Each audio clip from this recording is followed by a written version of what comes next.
Don't you touch that mouse. Gun Talk's not done yet, not by a long shot. Thanks for hanging around. Man, have we got a treat for you. This is the Gun Talk After Show. This is what we call, down in Louisiana, lagniappe. A little something extra for free. This is where you can call in and ask those questions that are maybe too hot for the radio, or just take a little extra time to explain. So, welcome back in, Tom, Jim Kinsey, our show producer, Michael, and Michelle. Let's do this, guys. Take it away.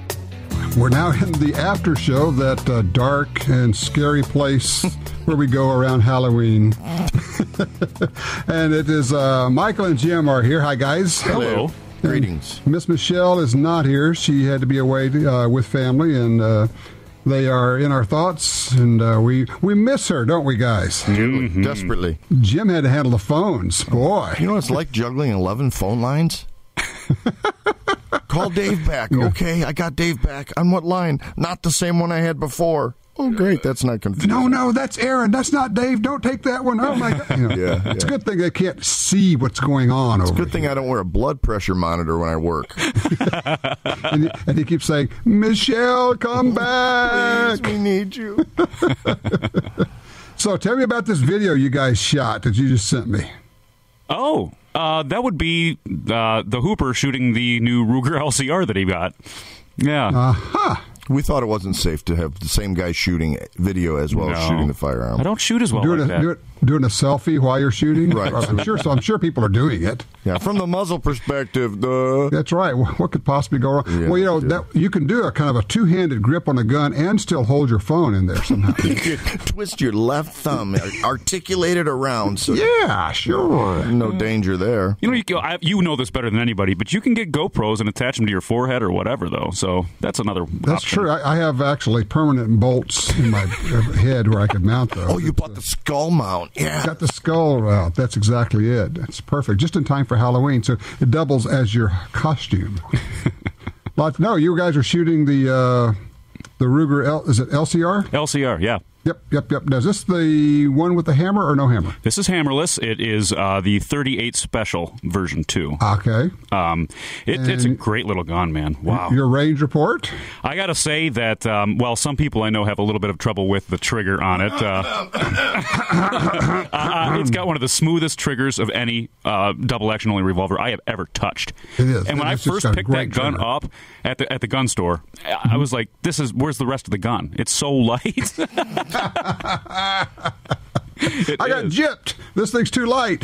Yeah, I got it used, and I've realized I'm not hesitant to buy used guns, but I fell in love with it right off the bat and didn't even have a qualm about that later. I've always said the best deals in used guns are snub-nose revolvers because a lot of people get them, take them out, shoot like 2 cylinders worth, and say, I'm done. I don't like it because they don't understand. That's just the nature of the beast. It's small, it's light, and it's going to have some recoil. Yeah, it doesn't sting that bad. It's got the Hogue factory grips on it, and it does have like a little gel insert in the back of the actual grip, and it really absorbs a lot of recoil. Considering how light the gun is, you'd expect it to kick a lot harder, and it doesn't. To that point, also, Smith & Wesson's traditionally had the little skinny grip on their snubbies, and those things kind of hurt like a son of a gun. But if you can find one used that somebody shot and it hurt them, then you buy it. You can put an aftermarket Hogue or an Ergo grip or one of the other rubber grips on it, and now you can get the comfort back into it and get a good deal. Right. And one thing that really sold me on this, too, is it does have a user-replaceable front sight. So if you ever want to put night sights on it or something like that, you can do that. And I know a lot of the older Smith & Wessons you can't because they're fixed. So. I got me a big glob of Gorilla Glue and stuck a golf ball out there. Son of a gun, man, I'm telling you. Now, holsters are a problem, but that's a whole different issue. This is coming from the same guy that has the forehead mount for the GoPro. Right, yeah. right. That's right. I found nail polish, though, works great to do up a front sight. Or even Tester's model paint is really good, too, because you can take them both off. That's true. You could try out different colors, see which ones you like. I'm kind of going simpler. The more I shoot guns, the simpler I like for them to be. A bright front sight. I tell you, I'm kind of on a fiber optic kick on handguns right now and trying those. And at least out in the daylight, I like the heck out of them. I have not had a chance to try them in real low light yet. But in daylight, I love fiber optic. Have you run into any problems with durability as far as that goes? No, because I never look at them, so if it breaks, who cares? I just kind of point it out there and wave it around. It's all good. It's the fact that you have them, you don't have to use them. I'm clumsy, and I've bumped in with fiber optic sites before, bumped into like the wall or something, and broken the front sight as well. Oh, you have? Yes. Okay, interesting. Okay. So it may be, what you're saying is maybe it's more of a competition range rig as opposed to a defensive gun rig. That would be you're a little rough on a carry gun, I think. A lot of people are anyway. You're running into stuff, they get pocket lint all up in there, and you can affect the sight that way. See, I took that as an indicator that you should just get back on the meds. Either that or, yeah. Instead of walking into walls and chipping. Or that whole idea of putting the rope on it and dragging it behind you may not be the best way to go either. Yeah, keep it out of the trigger guard. There's an image for you. We're going to lose our callers if we just keep having fun. This is true. I need to talk to Aaron on line 2 out of Pensacola because he's had an epiphany. Aaron, what is this epiphany you've had? I had a thought, and I believe I spoke to Jim whenever I called in at first. Mm-hmm. Constantly. A lot of times you talk about how ways we as gun owners can fight back against, big politics, big Hollywood. That's what I'm going to focus on. Right. What if everybody that owned a Glock wrote in to Glock and say, look, these people are against guns. They're constantly using your guns in their movies. Why don't you just say no more? And if you do it anymore, we're going to sue you.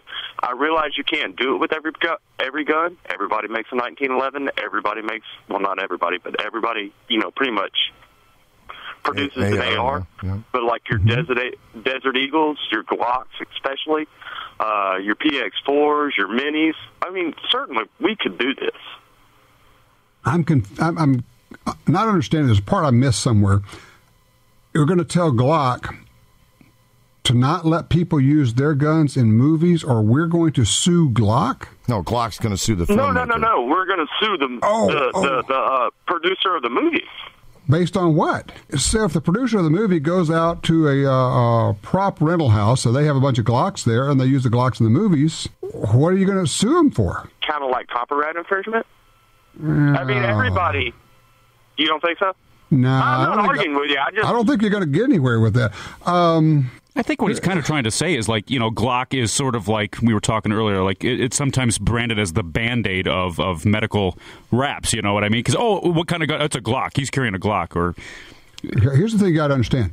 The gun companies pay money to get their guns included in these shows. They want their guns to be used in movies.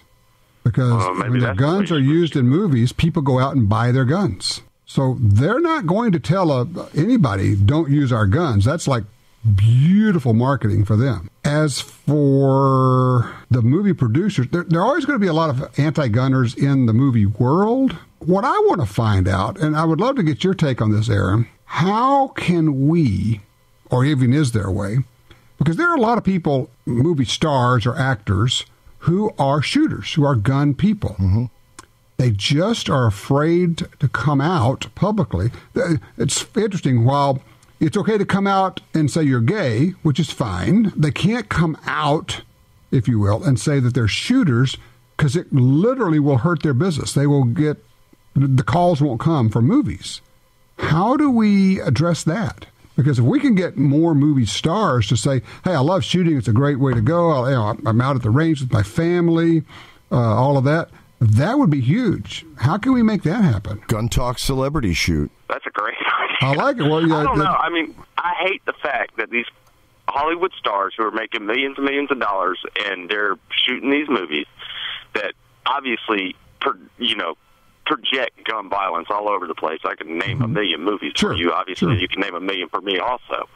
And I hate the fact that, every time a tragedy happens, and there are tragedies out there with, people who are disturbed and whatever, they constantly point the finger at, gun owners in the U.S., gun owners in the U.S. Well, okay, what are these stars doing to actually,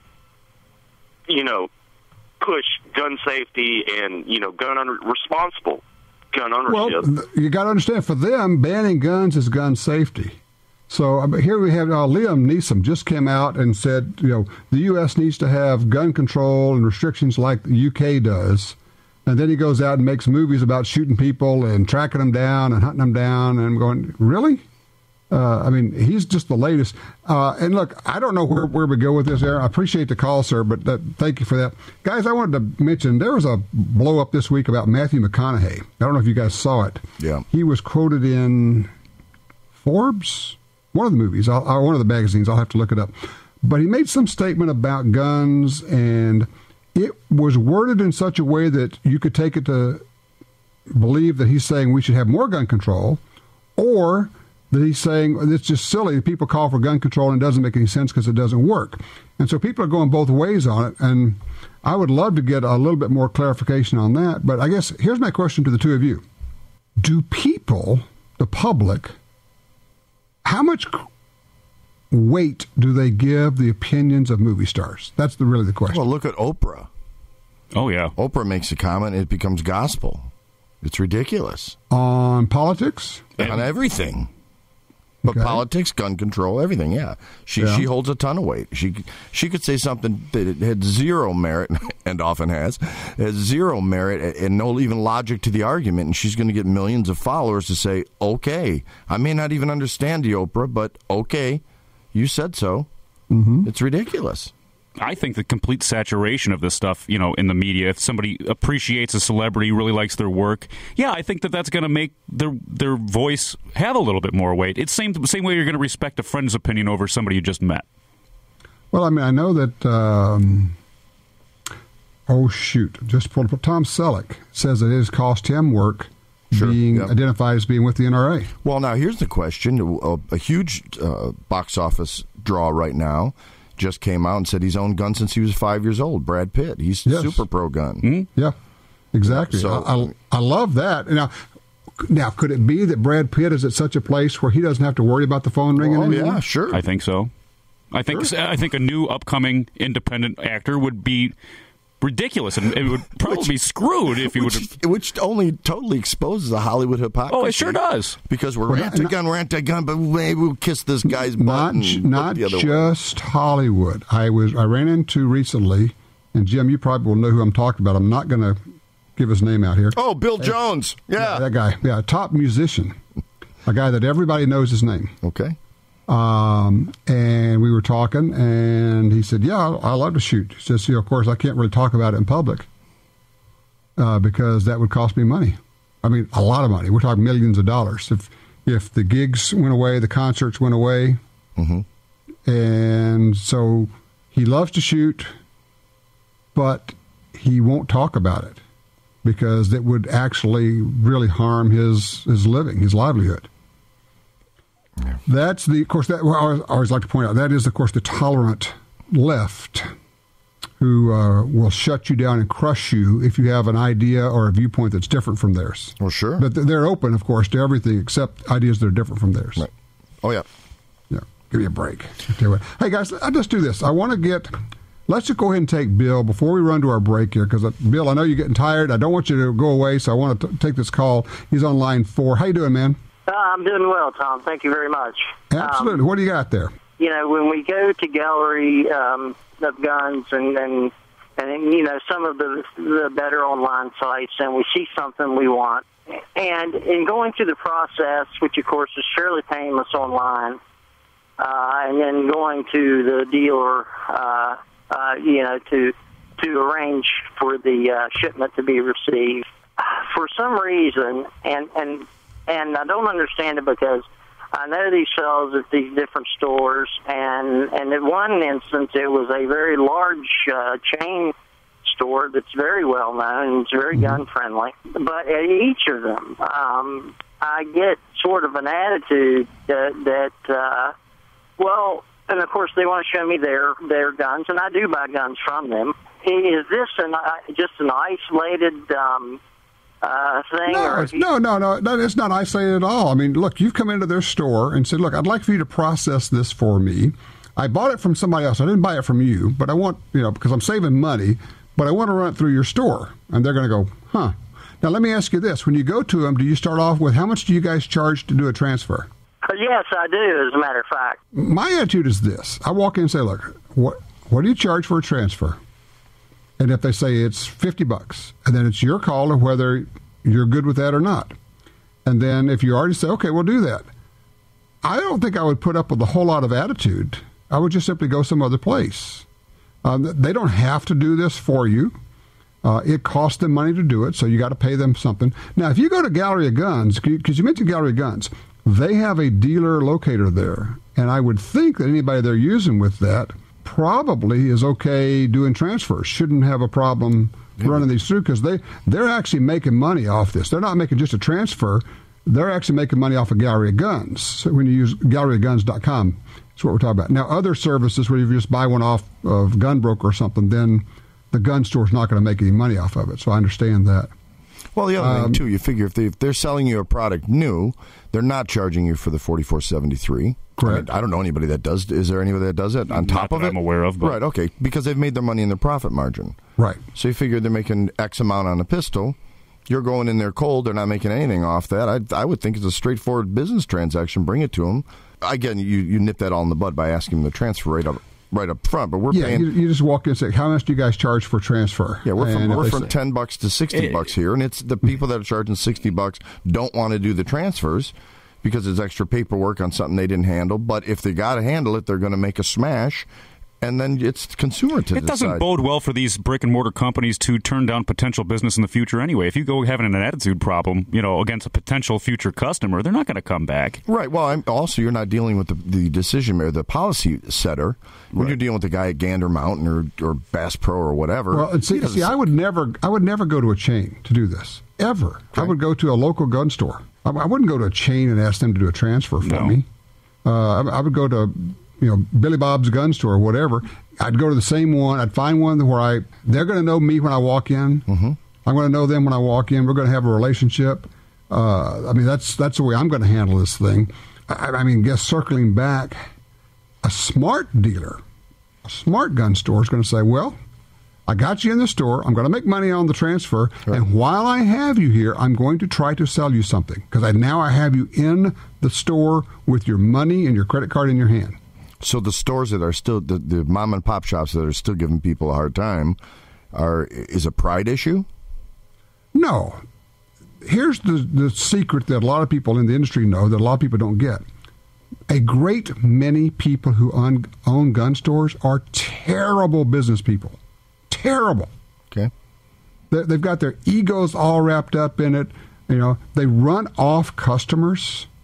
It's unbelievable what happens in some gun stores. Yeah. Well, you don't want that. You're gonna, if you shoot anybody with that thing, you're just gonna. You're not there to sell them what they need. You're there to sell them what they want. I went in. I'm not going to mention any store names, but I went into a store last year, and I forgot that I was wearing another company's gun shirt on. But I went in, and this was a legitimate question. I was trying to buy a gun, and I had cash in hand, and I walked in, and he didn't have it. And I said, "Well, do you have any idea of when you're going to get it, or when you might see another one?" And he said, "Well, I heard that this other place has them, so why don't you just go there and point it at my shirt? I'm in your store looking for I'm going to buy it here if you've got it." Now, is this the owner? Yeah, and I flat out have never been back there since. And I bought my first gun from this store I'm talking about. I will never go back. Yeah, that's my point, is that there are a great many people who own gun stores who are terrible business people. They got it. You know what? It's kind of like independent bookstores. They got into it because they like it. They love it. They're interested in guns, whatever. But they don't know how to run a retail outlet. They don't know how to train their help. They don't know anything about customer relations other than I'm supposed to look important, and by beating you down is going to make me feel good. I ran that SOB off. Great, fine. They won't be here because they can't hold up to the competition that is not just coming, but is here right now, the online competition. If you run a really good gun store, you don't worry about online competition because you're offering service, you're offering gunsmithing, you have a range, you have selection, people can look at it, can handle it, and you provide good service in a good environment. Well, wouldn't you agree that pretty much any industry that we have people-to-people contact, whether it's over the phone or face-to-face, that's 80 to 90% of your business. If you would turn them off there, you could have the greatest product for the greatest price. You're going to be out of business. And you don't know who you're turning off. I mean, let's say I'm $100 million in the bank, and I want to come in and buy all of my friends a gun, right? Right. Okay, so you irritate me, so I don't buy a gun from you. But guess what? Because I've got pull in the community, I'm going to tell everybody I know not to go to that store. Right. I'll give you a good example. We were with the guys from Desert Eagle the other day. Mm-hmm. And they said, yeah, you got a really good store down there in your area. And they named it. And I said, yeah. He said, well, here's the deal. He said, they stock up on the big Desert Eagle. Now, here's something I was not aware of. They said the NFL players love the Desert Eagle. And typically, you'll have a quarterback or some key player who will buy, wait for it, a Desert Eagle for his entire offensive line. Wow. And so this guy walks in who you don't know who he is, and it may be a quarterback who you would recognize, or it may be somebody you never heard of, and he's asking about a transfer today, but tomorrow he may be wanting to buy 12 guns that each cost $1,500. How stupid is it to treat him in such a way where, just like you said, Michael, where I'll never buy anything from them again? That's just unbelievably stupid. Was the how stupid part rhetorical, or was it? No, on a scale of 1 to 47, this ranks 12 million. So can we have a minute to think about it over the break and then answer you? Sure. Okay, let's take a quick break here. We'll sell soap and we'll be right back, okay?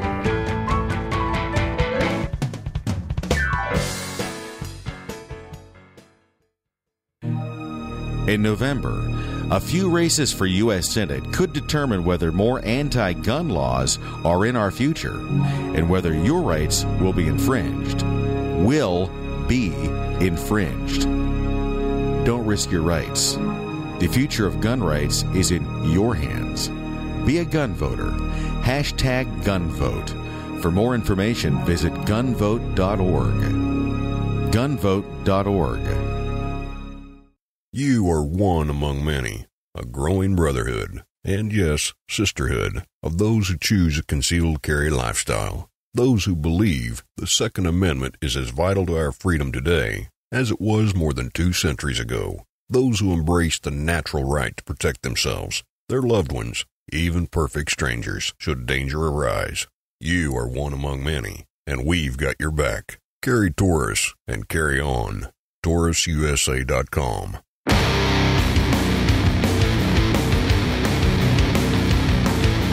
All right, we're back with you. We're in the process of talking about the retail procedures, policies. I don't know what it is. I mean, here's one for you. What you ought to do, and Jim, you do this because your lovely wife knows guns. Mm-hmm. Just as a fun deal, have her go into a couple of stores where they don't know her and just ask, I want to get a gun for self-defense. As though she doesn't know anything. See how she's treated. Okay. I think this would be a very interesting experiment for you because some places are going to treat her very well, and unfortunately some of them are either going to sell her a whole lot more than she needs or try to pawn off some little gun that's not appropriate for her. Or they won't sell.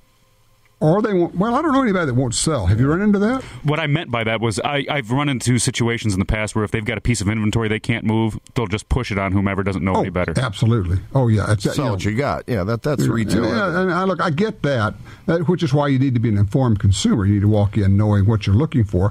Being open to if somebody says, but here's something else you may want to look at, which is, once again, I love our little store that we deal with here because, these guys really, really know guns. They're all gun guys, and they say, hey, we've got this thing over here. You might want to take a look at this. You go, cool. Okay, I was in there, when was that? Tuesday? No, Wednesday. And picking up a gun, and a guy walks in, and I'm overhearing this conversation. It's over, down the counter from me a little bit. And the guy says, well, I came in to get that 1911. Oh, okay. He came in. All right, good deal. And they said, well, have you seen this other one? I said, well, no, what is that? And they said, well, we hardly ever get with this, and it was a Colt.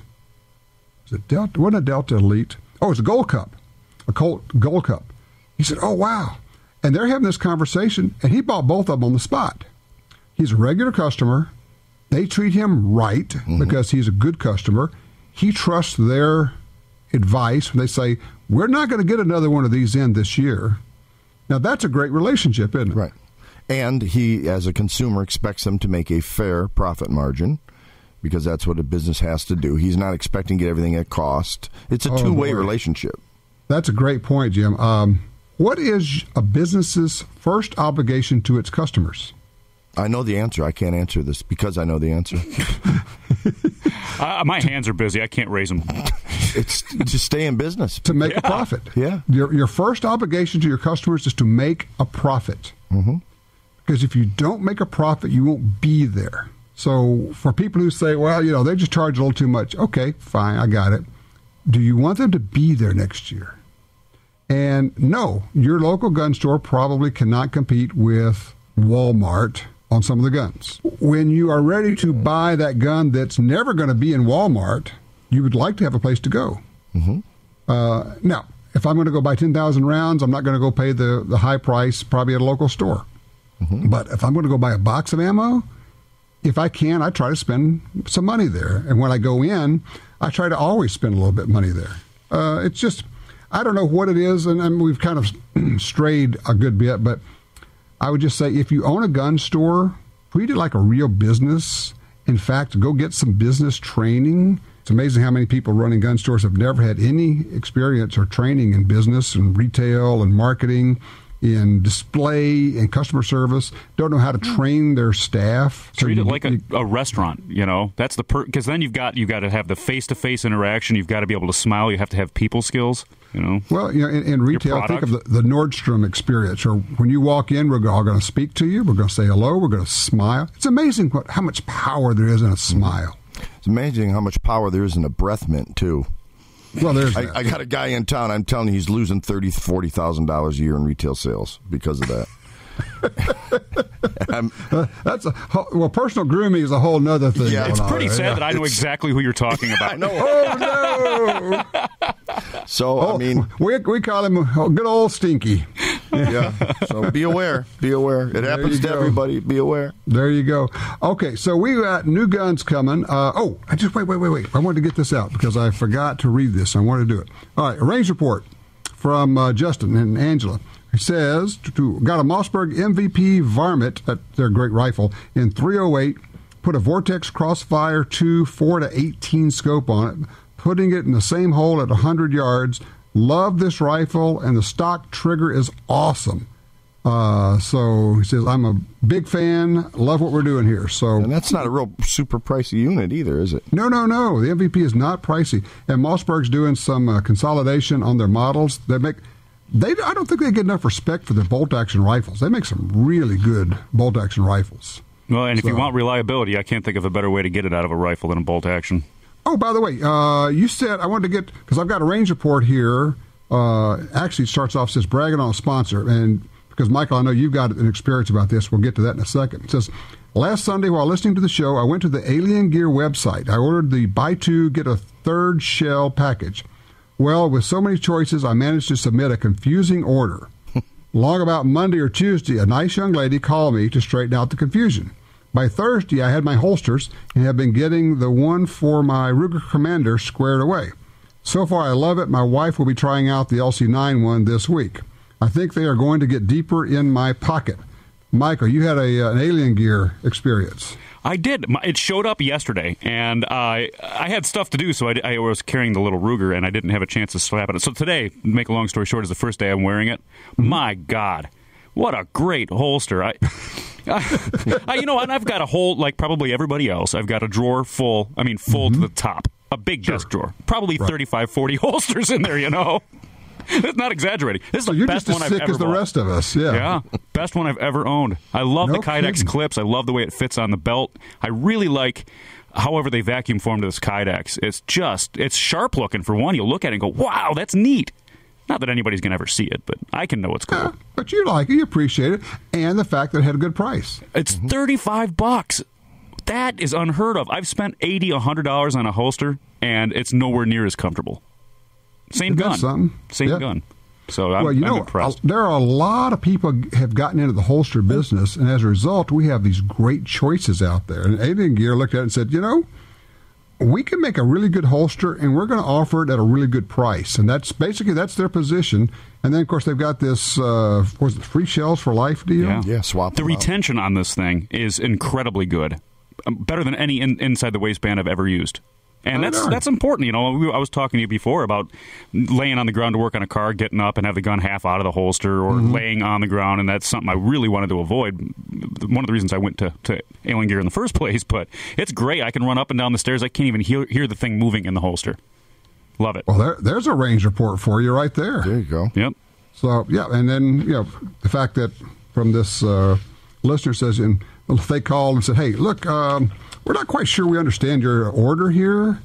Yeah, I knew how it is. You're placing an order online, you get confused, you maybe click on the wrong thing. So they called him and straightened it out and then got him his holsters for him. So, it's great. And don't you find, and both of you guys had this experience, we get these stories all the time about all of our sponsors.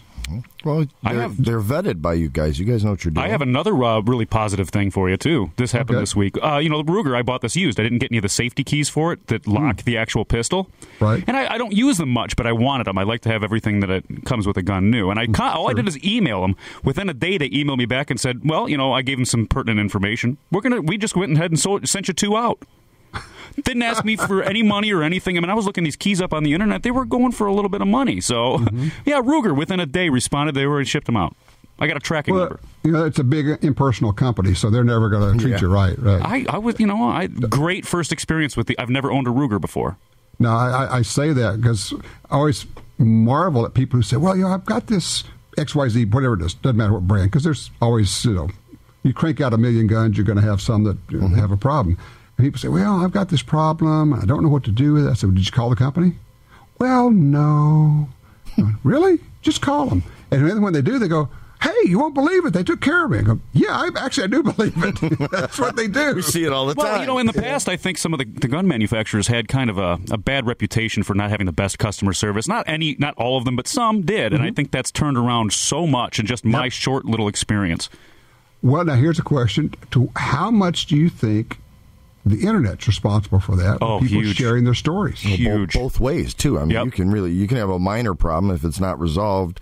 They're the worst company that ever walked the face of the planet, and this guy that was just going to go buy 4 guns from them is rethinking the whole thing. And before, it would take you telling somebody word of mouth. It'd take 15 years for that to get across the country that, hey, this John in Denver doesn't like that gun. But now you can post it, and 15 seconds later, the whole world can know. And John is really Dave. Yeah. And of course, the flip side of that is you have to be very careful about reading those kinds of reports, because there are some people who just take it with a grain of salt. They want to post negative things about anything because in some weird way that makes people feel powerful when they can start these ripples. It's like, there were always kids in school that would start rumors about other kids or say something nasty and just let the ripple effect run around.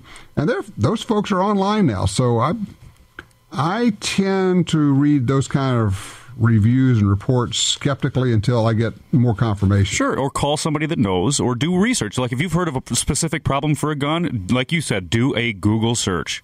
This gun plus rattle, this gun plus safety issues, something, whatever. And you'll find legitimate forums with people, most of these gun manufacturers have forums that they host where people can go in and talk about their firearms. And some of them are moderated, some of them aren't, but you're going to find that the ones that aren't moderated, or are rather, you're going to see a representative for that gun company hop right into the thread and say, no, this is what you need to do, or this is maybe what you're experiencing, or contact us here, For those who don't know, it's like, okay, there's a SIG forum, there's a Smith & Wesson forum, there's an XD forum, there's a Ruger forum. And yes, of course, there are a lot of other gun forums out there, but that's not a bad place to start if you're thinking, okay, I've heard something about the LC9 Ruger. Okay, I want to find out what's really going on. Be good to go to a place where there are a lot of people who own the gun. I guarantee it's being discussed there if there's an issue or if there's a solution. Yep, I got a prime example of internet reviews, Tom. Okay. I placed my first internet review on a product I bought off Amazon. Just to see if anybody really screens these things and how much credibility there is to it. About 2 hours later, I got an approval from them. It's been reviewed and posted, and I'm going to read it as follows. This was for a pair of, or several pairs of men's gray crew socks. And here's my review. There were equal amounts of rights and lefts. The color gray was as advertised. Mine didn't come with quite enough crew for my liking, but they are affordable. And they published it. So, It's nothing to do with guns, but it kind of shows you can't believe everything you read. Well, but you know You're what? that guy. I think your review was completely accurate. So Thank you. My buddy's like, you got way too much time in hands, Jim. it's accurate, and it said nothing. So you must have been from the government. Yeah. I'm running for office. Yeah. There you go. Jim in 2016. Speaking of which, for everybody who picks up this podcast this week, make the commitment, get out and vote. Midterm elections are huge this year. I mean, it's really a big deal. Vote early if you can. Vote early, vote often. Yeah, do it the Chicago way. There you go. Oh, my God. I got to go now. And if you're dead, that is no reason not to go vote. Come on. Right. Oh, I have to Come go on. now. You've heard of The Walking Dead. This is The Voting Dead. So there you go. Much scarier. That's true. All right, guys, have a good week. Go out and shoot something, all righty? Rock on. Thanks, Tom. All right. So, how did you like basking in the glow of the Gun Talk After Show? I just made that up. We hang around and talk a little more after the radio show every week. You can get it on your computer, iPhone, iPad, and we have a new Gun Talk app that makes it real easy for your Android or iPhone. And we're always hanging out at guntalk.com. Next week, Tom, Jim, Michelle, and Michael will be hanging around after the radio show for another Gun Talk After Show. We hope to see you right here then. Bye.